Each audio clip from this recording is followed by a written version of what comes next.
In Africa's vast wilderness, there were amazing creatures, African wild elephants.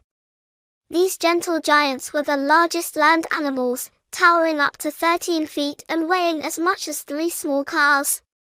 What made them extra special were their enormous ears, which they used to stay cool in the African heat.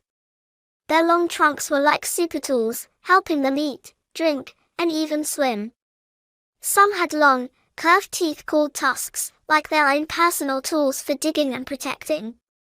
African elephants were family animals, led by a wise matriarch. They spoke to each other with deep rumbles and trumpet-like sounds, like a secret language. These herbivores loved eating plants, shaping their homes, and creating water holes for other animals. But they faced danger from poaching and losing their homes to cities and farms.